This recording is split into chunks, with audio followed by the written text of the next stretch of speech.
एक बच्चे ने मुझसे कहा कल ट्यूशन में कि दीदी कितनी प्रॉब्लम्स है ना हम सबकी लाइफ में, और कितनी बार ऐसा होता है ना कि हमें कोई सुनने वाला ही नहीं होता, जिसे हमें सुनाना है ना हम उसको सुना ही नहीं पाते, तो हम अपनी समस्या किसको सुनाएं। तो मैंने उसको बड़ा उसका सवाल मुझे इतना अच्छा लगा, और मुझे फिर लगा कि मुझे आप लोगों को बताना चाहिए कि हम सबकी लाइफ में बहुत सारी बातें ऐसी होती है जो हमें टेंशन देती हैं, स्ट्रेस हो जाता है हमारे दिमाग में, और उस टाइम पे हमारा मन में ना एक बोझ होता है कि हमें वो बातें कहनी है, और जिससे हम कहना चाहते हैं कितनी बार ऐसा होता है कि उस टाइम पे जिससे हम कहना चाह रहे हैं वो अवेलेबल ही नहीं होता, और कई बार ऐसा भी हो जाता है कि हम कहना तो चाह रहे हैं और हमें ये लगता है कहीं सामने वाला हमें जज ना कर ले,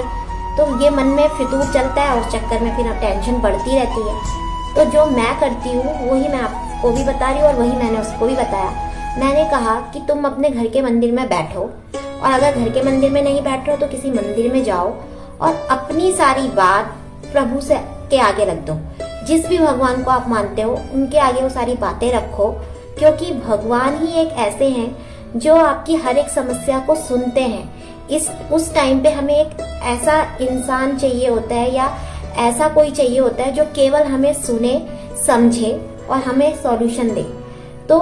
वो केवल ईश्वर के अलावा कोई कर ही नहीं सकता, या तो ईश्वर करेंगे या हमारे पेरेंट्स करते हैं। और कितनी चीजें ऐसी होती है कि जो हम अपने पेरेंट्स से भी नहीं कह पाते, तो उससे अच्छा है कि आप पहले वो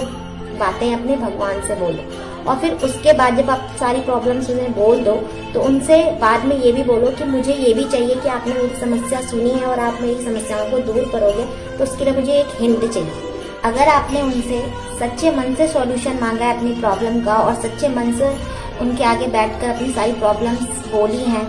तो ये मेरा पर्सनल एक्सपीरियंस है कि वो आपको आपके प्रॉब्लम का सॉल्यूशन भी देंगे। आपको अगर ये लगता है कि वो केवल सुन रहे हैं, जवाब नहीं दे रहे, तो वो जवाब भी देते हैं, और आपको ये फील भी होगा कि उनसे ज्यादा प्यार आपको कोई कर नहीं सकता। वो कैसे कि या तो किसी और के माध्यम से अपनी बात आप तक पहुंचाएंगे, या आपके पास कोई वीडियो ऐसी आ जाएगी जिसमें आपका वही प्रॉब्लम चल रही हो और उसका उत्तर आपको वहाँ पे मिल जाए, और फिर आप खुश हो जाओगे। तो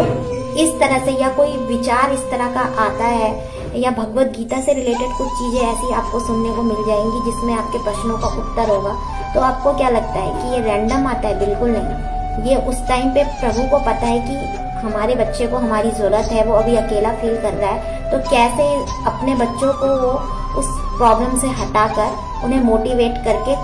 खुश करते हैं, ये प्रभु का काम है। तो ये इस तरह से वो करते हैं। तो इस तरह से आपको पता चल जाएगा कि भगवान ने आपको सुना भी है,